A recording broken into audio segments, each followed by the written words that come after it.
News Central now at this hour begins at the courts. The Federal Capital Territory High Court in Abuja has granted the immediate past Kogi State Governor Yahaya Bello bail in the sum of 500 million naira and 3 shorties.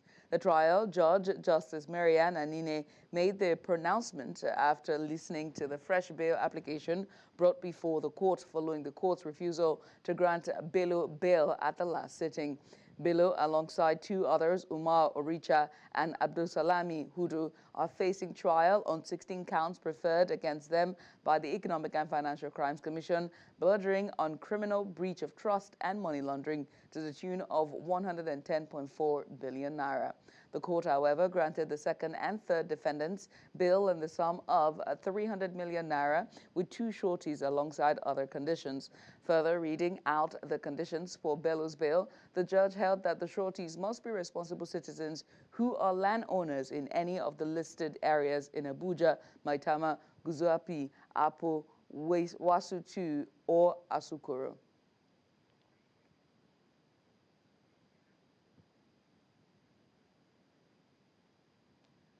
And now to a business story here where the Central Bank of Nigeria, CBN, says diaspora remittances through international money transfer operators reached $4.22 billion between January and October 2024. The figure is 61% or $2.62 billion higher than the amount recorded during the same period in 2023. The governor of the Central Bank of Nigeria, Olayemi Cardoso, made the clarifications while addressing the Senate Committee on Banking, Insurance, and Other Financial Institutions during an interactive session. Cardoso said the year-on-year increase reflects a significant growth expected to continue. When judged on a month-on-month basis, the remittances increased from $336 million in September 2024 to $402 million in October 2024. Away from that, the Minister of Federal Capital Territory, Nyesom Wike, has ordered the revocation of 762 plots of land belonging to some prominent Nigerians and corporate organizations for failing to pay for the Certificates of Occupancy, CFO, of the properties in Abuja. Wike also threatened to withdraw the right of occupancy RFO of 614 other individuals and companies if they fail to pay outstanding bills for their plots within 2 weeks. The plots are located in the Highbrow Maitama 2 district of the Federal Capital. Now, these are contained in 2 separate public notices issued by the Federal Capital Territory Administration, FCTA. Amongst those whose CFO were revoked, according to the notice, are Muhammadu Buhari Trust Foundation, owned by former President Muhammadu Buhari, former Chief Justice of Nigeria, CJN, Walter Onugwe, and Speaker of the House of Representatives, Abbas Tajuddin, alongside the Governor of Kaduna State, Governor Ubar Sani. Secretary to the government of the Federation is SGF, and that's George Akume and his wife, Regina. Others are former Governor Rochas Okorocha of Imo State, Ben Ayade of Cross River State, Serika Dixon of Bayelsa, Shiba Lafiaji of Kwara, and Ahmed Sani of Zamfara, as well as Zabiri Gaya of Kano State. And now to Edo State's politics, where the Economic and Financial Crimes Commission, EFCC, has summoned the chairman of all 18 local government areas in Edo State as part of an ongoing investigation into financial practices.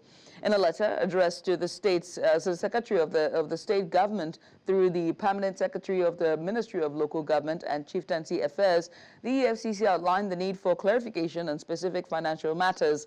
The letter, signed by Abdul Karim Chukul, the EFCC's Director of Investigation, directed the chairman to appear at the Commission's Benin Zonal Directorate. Now, the summoned officials are required to bring certified true copies of documents related to staff strength, payroll, and financial accounts, including details of accounts used for receiving and reserving funds for staff salaries. They are also expected to provide account statements covering the period from January 1st, 2024 to date, alongside any other relevant documents.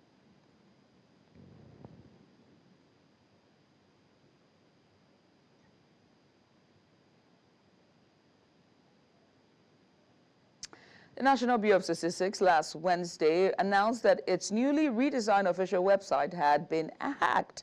This announcement was made in a brief statement posted on its X, formerly Twitter, handle. The NBS disclosed the incident and assured the public that efforts are ongoing on the way to recover the website. It urged the public to disregard any messages or reports posted until the full recovery of its website.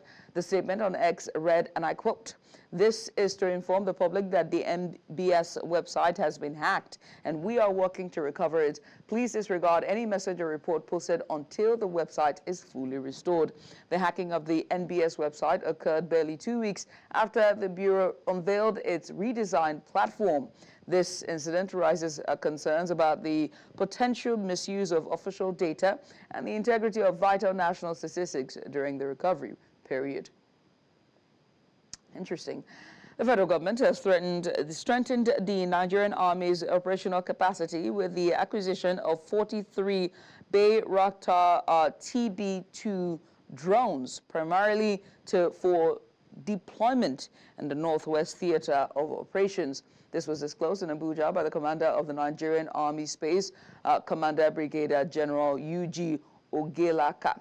The initiative, codenamed Project Guardian, aims to strengthen military operations against insurgency and other security challenges in the region, said Brigadier General UG Ogelaka, commander of the Nigerian Army Space Command, who spoke in Abuja during the winging ceremony of 43 personnel trained in the operation and maintenance of the drones, explained that between May and September 2022, a team of 35 officials and 11 soldiers from the Nigerian Army's routinely piloted aircraft system regiments underwent specialized training in Turkey on the operation and maintenance of the drones.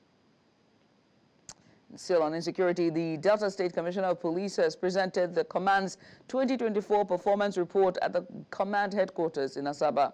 Amid the presentation came the harrowing tale of a young girl suspected of drowning her 10-month-old baby in a river, possibly due to the stigma of an unplanned pregnancy, before falsely reporting the child missing at a police station.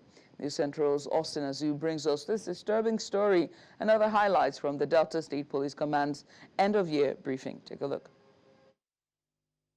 Delta State has grappled with numerous security challenges over the years, including kidnapping, courtesan, crude oil theft, pipeline vandalism, armed robbery, ritual killings, and more. At the state police headquarters in Asaba, these suspects might be among those contributing to the rising insecurity in the state. The Commissioner of Police, accompanied by his management team, presented the command's 2024 performance report at the command headquarters in Asaba, the Delta State capital. Under my watch, the command arrested over 678 suspects, including 130 suspected armed robbers, 88 suspected kidnappers, 76 murder suspects, 229 suspected cultists, 54 suspects arrested for rape and defilement offenses, a total number of 150 firearms. Among the highlights was the case of a young girl who allegedly drowned her 10-month-old baby, reportedly due to mockery from friends questioning the child's paternity. Strangely, after discarding the baby in the river, she went to a police station to file a missing child report, but fate caught up with her. While still in the station, officers received a call about a dead baby found floating in the river. Under investigation, she eventually confessed. And now, for me, this is what I would like you guys to help us look at. And she came to the conclusion and said that because her friends were laughing at her, that the child does not have a father, was why she needed to kill the child. Her friends were going out making money and jumping, and then they were laughing at her that, this your baby that you are carrying does not have a father. And this young girl, and I'm sure she's somewhere, if the ladies there will talk to her, decided to kill this innocent child. In another disturbing incident, the CP recounted how an 8-year-old baby was sold for ritual purposes for a mere 30,000 naira. Who lured this other child to a herbalist where his throat was slit, vital organ taken because the man had promised him 30,000 naira. If you get me a child, I can always pay you 30,000 naira a child. And that young innocent 8-year-old was slaughtered, his blood drained into a calabash. We have arrested some of them, but we would like to tell the herbalist that we're on his trail. Whether he likes it or not, we will bring him to justice. The mother of the drowned baby and the suspect involved in that attempted ritual narrated their roles during police investigations. The workload don't too much for me. So I don't know what enter me. Anger just enter me. I can't go through him. Now my friend provoke me. I want to make everybody forgive me and make my family forgive me too. I stand for a machine. There are no follow enter way for kill the boy. When I come back for the again, make I come see what they do for the again. I come out, they don't kill the boy already. CP Abaniwanda also showcased several operational successes, including the recovering of 32 AK-47, AK-49 rifles, 27 Bayraktar pistols, 72 single-barrel and quarter-size guns, 19 pump-action guns, 5,042 rounds of ammunition and cartridges. Imagine these arms in the wrong hands in our society.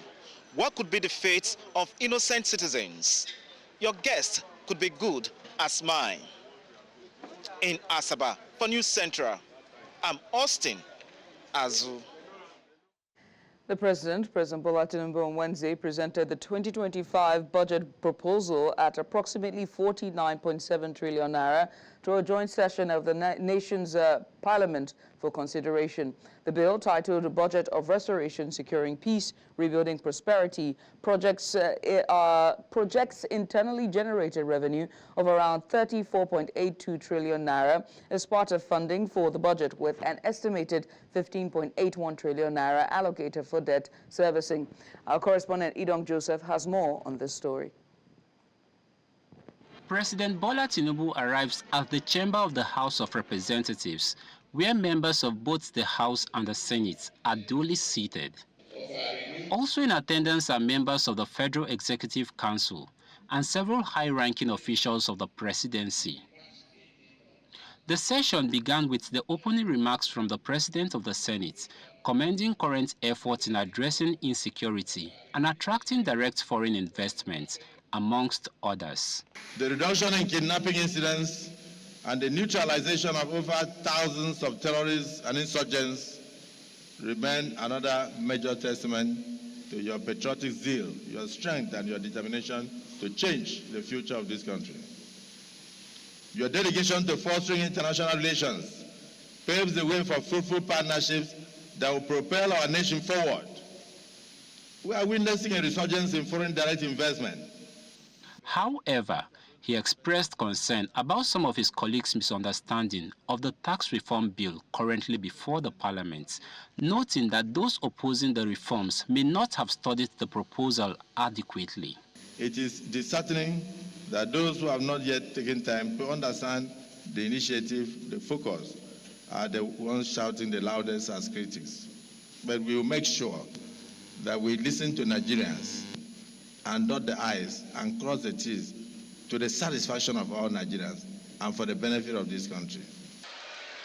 Following his speech, President Tinubu presented the 2025 budget proposal to the lawmakers, saying that it will focus on education, health, infrastructure, and security, with over 14.9 trillion naira allocated to these sectors. The highlights of the 2025 budget allocations: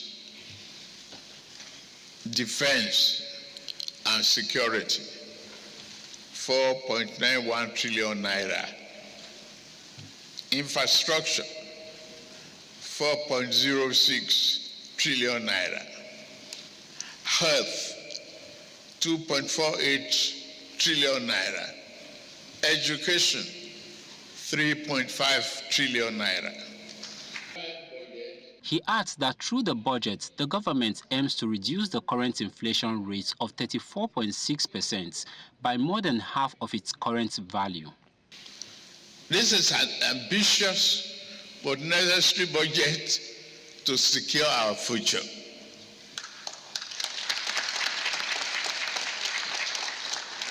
The budget projects inflation will decline from the current rate of 34.6% to 15% next year, while the exchange rate will improve from approximately 1,700 naira per dollar to 1,500 naira. According to the president, the 2025 budget is not merely a statement, but presents government's renewed commitment to strengthen critical sectors for economic growth. In Abuja for News Central, I am Edong Joseph. Meanwhile, the People's Democratic Party, PDP, has faulted the 2025 budget proposal presented by President Bola Tinubu, describing it as unrealistic, opaque, and insincere. The PDP National Publicity Secretary, Debo Ologunagba, in a statement on Wednesday, said the budget was anti-people, warning that its implementation would worsen insecurity, poverty, and despair across the nation. Tinubu unveiled the 49.7 trillion naira 2025 budget proposal during a joint session of the National Assembly, allocating 4.91 trillion naira for defense and security and 4.06 trillion naira for infrastructure, 2.48 trillion naira for health, and 3.52 trillion naira for education. But the opposition party criticized the budget presentation, alleging it was riddled with unverified economic figures and empty campaign promises. In the meantime, some lawmakers have called on Nigeria's President Bola Tinubu to ensure the 2025 budget translates into better living conditions for citizens. This was as the president presented a 49.7 trillion naira appropriation bill for 2025 before a joint session of the parliament in the nation's capital, Abuja. Our correspondent Joshua Marai tells us more. Nigeria's President Bola Tinubu has described the 2025 budget, dubbed the budget of restoration, as a reflection of the administration's priorities in advancing its developmental goals. With 4.91 trillion naira allocated to defense, the Minister of Defense says it underscores the president's commitment to national security. Well, I believe the president has allocated enough resources for the security, to address the security situation in the country. That shows that the president is concerned about the security situation in the country and he's determined to end insecurity in this country. Some lawmakers, however, reacted to the presentation of the 2025 appropriation bill by the president. What concerns me as a parliamentarian is not the issue of statistics being churned in day out. I need to see the reflection of these statistics on my people. I need to see the reduction in poverty. I need to see the serious reduction of hunger. As you go to my constituency tomorrow, the hunger that they witnessed in 2022 is double, is replicated in 2023, double in 2024. So where will that take us? Some of the assumptions are very optimistic and may not be realizable. We pray that it goes the way he has projected. For example, aiming to hit 2 million barrels per day production of crude oil. As at now, I don't know what the officials are telling him, but I doubt very much if that represents the reality on ground. We're too import dependent, so our naira is busy pursuing the dollar, and that's why the naira is going weaker and the dollar is getting stronger. And so that projection is to say the level of production that they envisage with that budget will help in bringing down the demand, because we'll be self-reliant, producing what we eat. With the 2025 appropriation bill now submitted to the National Assembly, members of Parliament will begin to scrutinize the figures in order to facilitate its passage. They, however, urge heads of ministries, departments and agencies to cooperate with the National Assembly to ensure the bill is speedily passed. In Abuja from Central, I am Joshua Imanan. The Kano State Governor, Abba Yusuf, has promised new jobs for members of his cabinet who were laid off following a reshuffle of his cabinet last week. Among the officials relieved of their jobs were 5 commissioners, the secretary to the state government, and the chief of staff. Speaking to journalists after the State Executive Council meeting, Governor Yusuf dismissed political speculations surrounding the cabinet reshuffle in Kano State, emphasizing that the decision was taken in good faith and aimed at enhancing governance. The governor insisted that the reshuffle was necessary for the administration to fulfill its campaign promises and deliver the dividends of democracy to the people of Kano State. The Coalition of United Political Parties, COP, and the Human Rights Writers Association of Nigeria, HURIWA, have raised the alarm over a subterranean plot by retrogressive forces to unlawfully arrest and clam into detention House of Representatives member Ikenga Imo Ugochinyere on trumped-up charges. At a press briefing yesterday in Abuja, jointly addressed by Peter Ame and Mark Adebayo, the groups warned of dire consequences if any harm befalls Ugochinyere, the opposition coalition spokesperson in the House of Representatives. The coalition threatened to confront those they referred to as political buccaneers who accused of resorting to shut up the mouthpiece of the opposition by smearing Ugochinyere name. Dangote Petroleum Refinery says it has reduced the ex-depot price of its premium motor spirit, also known as petrol, to 899 naira 50 kobo per litre. Group Chief Branding and Communications Officer Anthony Chiejinu announced the development in a statement on Thursday. Now, he said the price of the product reduced from 900 naira per litre to 899 naira 50 kobo per litre is to provide much-needed relief for Nigerians ahead of the holiday season. Chiejina said the company also introduced a special offer to further benefit consumers. Interesting times. The young Nigerians are taking the future into their own hands as they gather in Lagos for the Emerging Futures Summit, a youth-focused event driving conversations around innovation, leadership, and change. It is aimed to empower young people to tackle some of Nigeria's pressing socio-economic challenges, from healthcare to governance and entrepreneurship. News Central's Chidoma Ona shares more, including voices from the youth on their role in shaping Nigeria's future. Take a look. Having a seat at a table is one thing, but creating a space where young people's voices are truly heard, that's where real change begins. In a bid to drive innovation and spark meaningful change in Nigeria, young Nigerians came together in Lagos to share bold ideas, address pressing challenges, and explore ways to foster inclusion and development.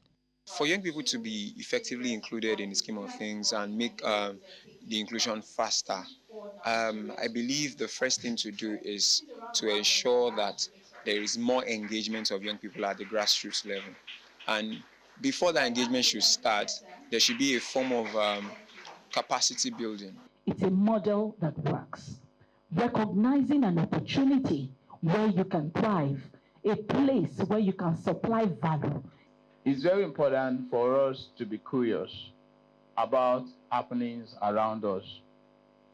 Government has opportunities for young people. While Nigeria's youth, aged 15 to 35, make up 60% of the population, their participation in agriculture, leadership, and innovation remains low, sparking discussions on inclusive governance and accessible resources. We have just about 1.1% of young people who are in politics. That is very poor. We get to see young people make major decisions relating to our health because they are the ones who understand the challenges other young people face. They are the ones who understand the barriers to access services. They are the ones who understand the problems. So when they're in their spaces, they're able to provide solutions, they're able to provide interventions, they are able to be innovative about the solutions that governments are making for young people. In governance and also in policy development, young people's ideas are important. You cannot create policies for young people without the involvement of young people. So the voices of young people need to be heard. You need to listen to their concerns and also involve them in policy development and decision making for them. The need for youth engagement in governance and civic spaces cannot be overstated, and the call for policies that prioritize their inclusion remains more critical than ever. In Lagos, reporting for News Central, I am Chidima Ona.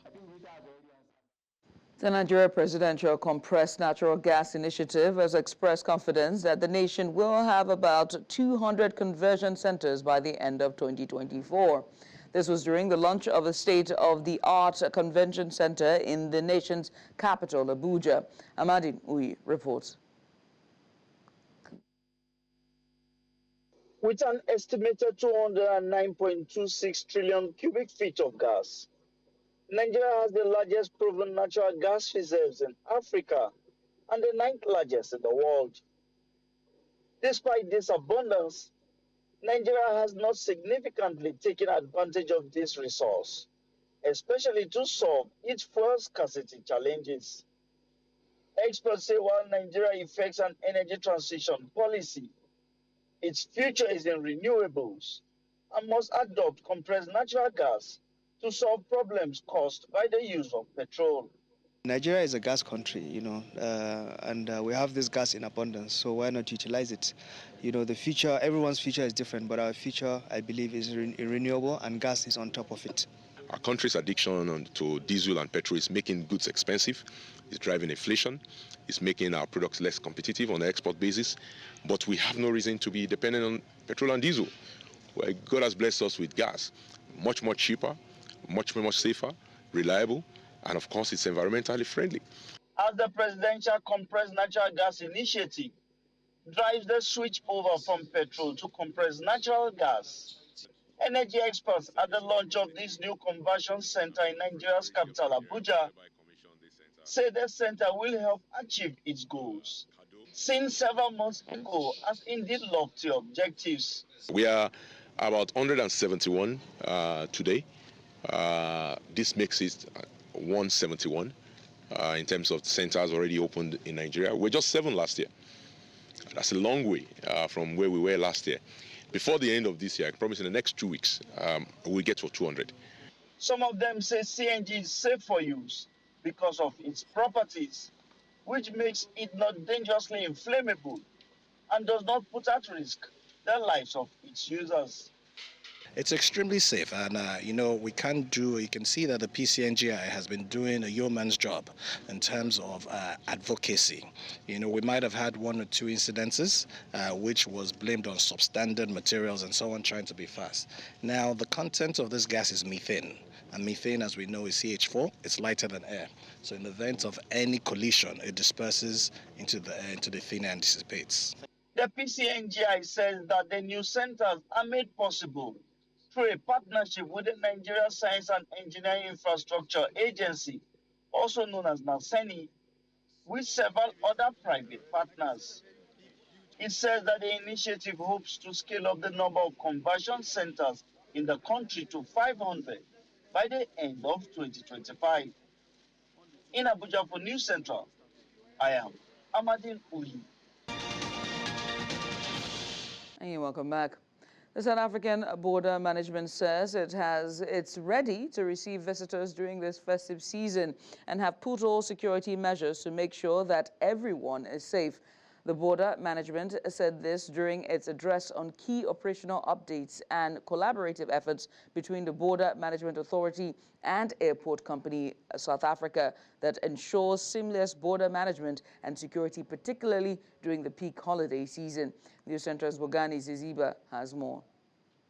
Peak season holiday approaches, the Border Management Authority, together with the airport company, updates the media on key operational updates and insights to ensure a seamless travel while experiencing and also maintaining high standards of security at all South Africa ports of entry. As the Border Management Authority, in as much as we have the responsibility of facilitating the movement of persons, we also have the responsibility of ensuring national security imperatives for South Africa. So on that basis, we use a system called Advanced Passenger Processing System, where the airlines actually give us all the data in terms of the people that are destined for South Africa, and therefore we do an assessment of those particular individuals to be able to understand if they are desirable into the country, to be able to check if they are a bit of undesirable in South Africa or not.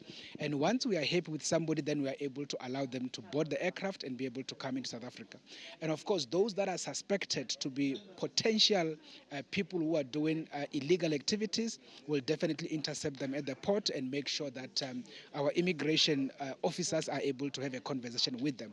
Utilizing cutting-edge technology will enhance capabilities of security screening, ensuring that every traveler feels safe while moving through the facilities.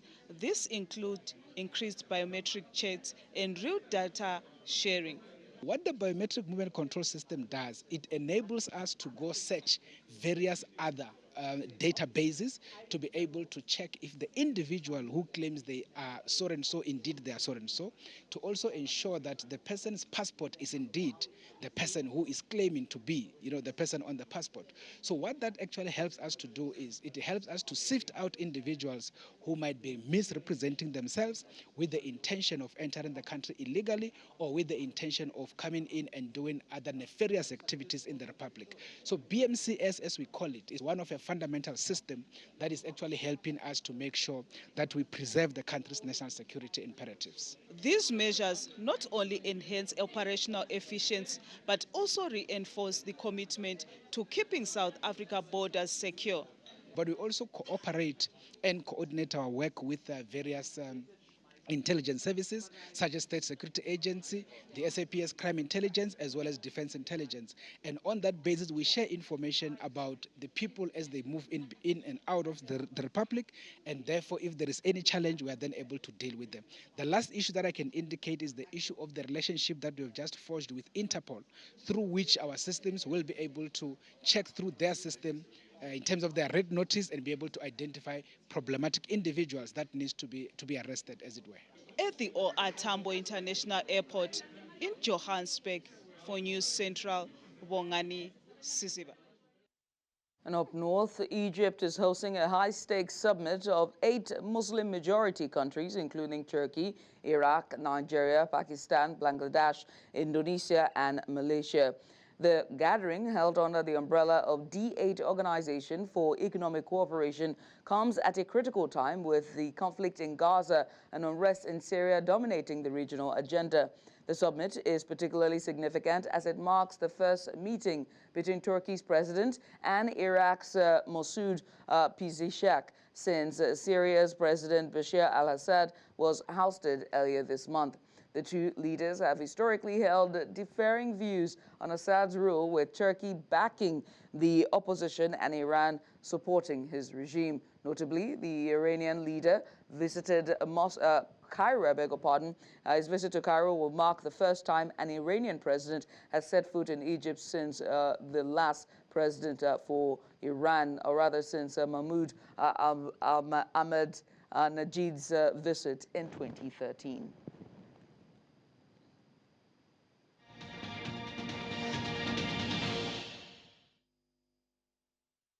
Israel has struck ports and energy infrastructure used by Houthi rebels in Yemen after intercepting a missile fired from the country.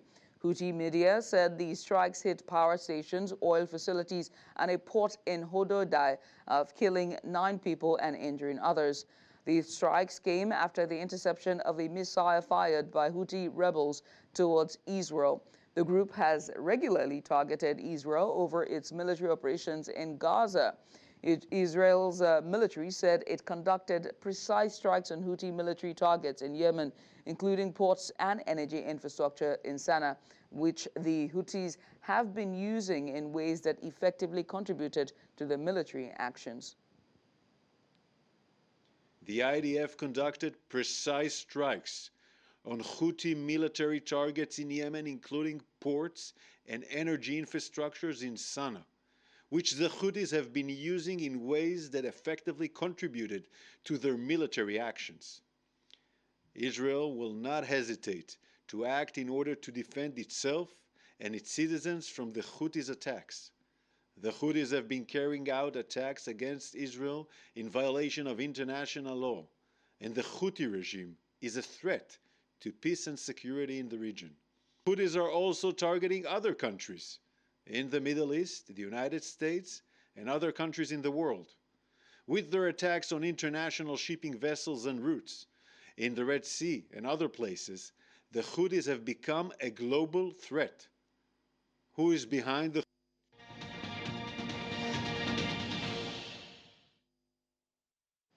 President Bola Tinubu unveiled a budget proposal of 49.7 trillion naira for the 2025 fiscal year during a joint session of the National Assembly in Abuja on Wednesday, with the defense and security sector receiving the largest allocation of 4.91 trillion naira.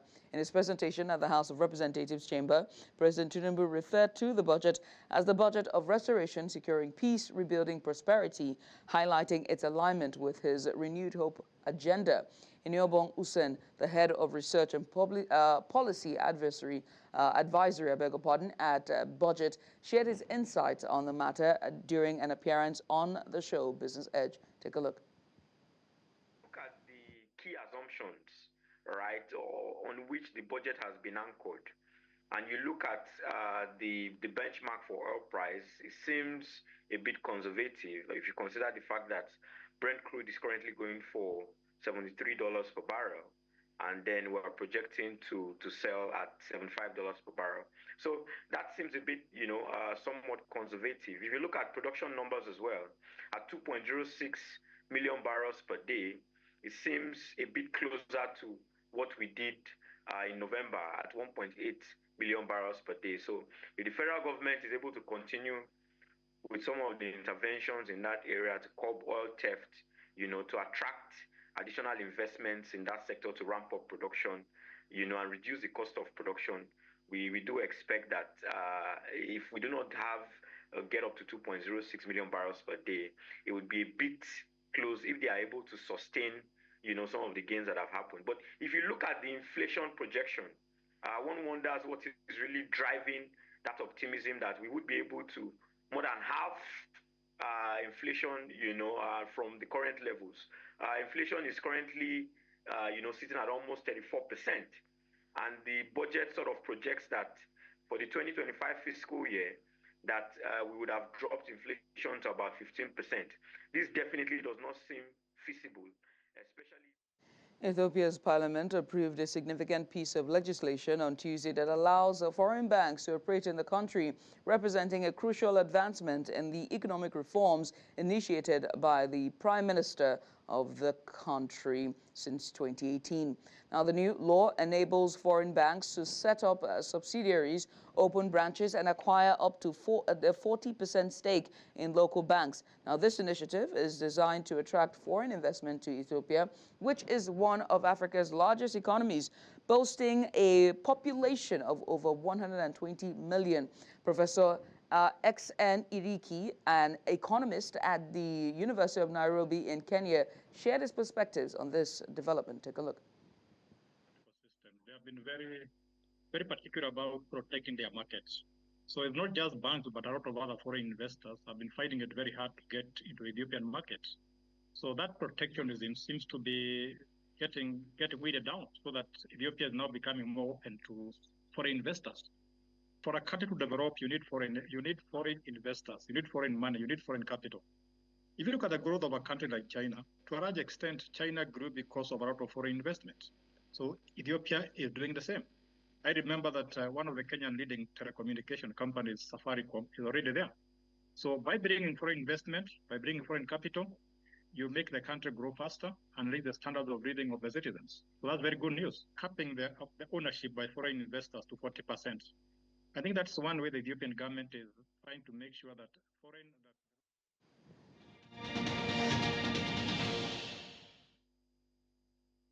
Nigeria Super Eagles concluded 2024 ranked 44th in the FIFA World Rankings and 5th in Africa, reflecting a year of mixed results.